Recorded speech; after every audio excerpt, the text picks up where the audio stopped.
菲律宾近期不断拉拢域外国家到南海搅局。27号，菲律宾和澳大利亚结束首次在南海进行的3天联合海空巡航，但在期间，菲方还不忘为自己刷存在感，对外宣称本国1架飞机遭2架中国战机所谓跟踪绕行。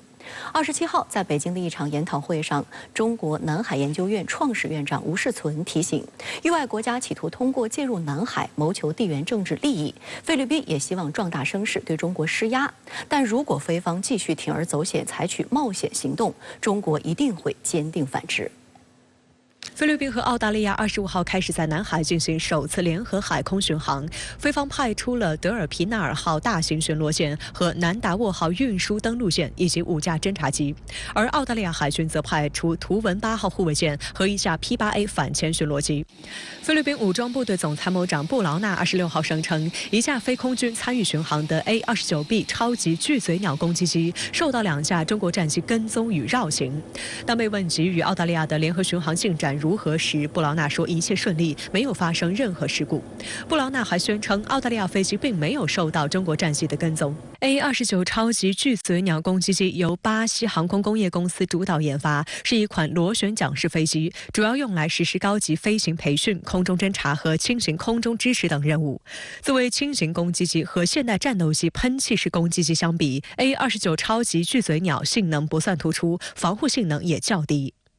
就在此次菲澳联合巡航开始前2天，菲律宾刚刚结束与美国在该地区的联合巡航。在美国的幕后支持下，菲律宾近期不断拉拢域外国家介入南海，引发外界对地区安全形势的普遍关注。27号在北京举行的国际海洋争端解决与国际法研讨会上，南海议题被高度聚焦。我注意到，中外专家普遍认为，域外国家的搅局成为了破坏南海和平稳定的主要因素。这些讨论不仅反映了学术界的见解，也映射了当前地缘格局的复杂性。中国作为南海问题的当事方以及本地区的重要国家，始终坚持和平解决争端的立场，强调通过对话和合作促进地区稳定。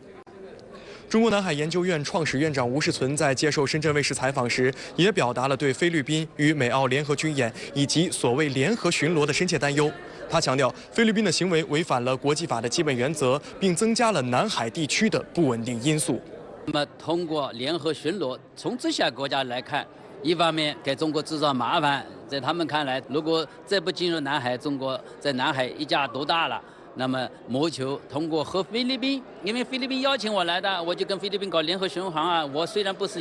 南海沿岸国，但是菲律宾邀请我来进行联合巡航，我没有理由不来。通过双边协议，那么以这种方式在南海插一只脚，谋求它的地缘政治利益。吴世存也提醒，菲律宾可能会通过紧抱美国大腿，拉拢更多域外国家介入南海对抗中国，然后逐渐升级挑衅力度。但他也强调，无论菲方做什么，事实上都无济于事。这一点我觉得菲律宾也走偏了，也有点天真，因为中菲之间的事儿通过谈判解决，我认为他是在和平解决仁爱礁问题上面。原来中菲之间是有共识的，你可以对这些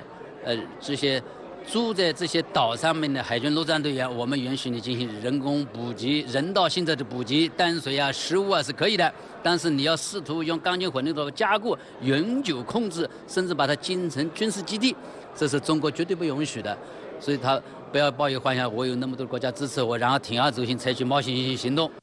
厦门大学教授傅坤成表示，联合国海洋法公约规定，像南海这样半封闭的半壁海，海洋事务本身就是由周边国家共管的，因此菲律宾拉拢域外国家介入南海事务，其成功的几率并不大。菲律宾很傻，他常常做一些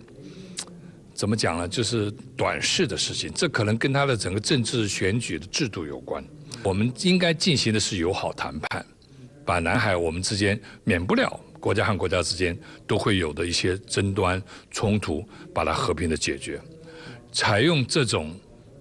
正面直球对决的方法的这个马克思政府呢，可能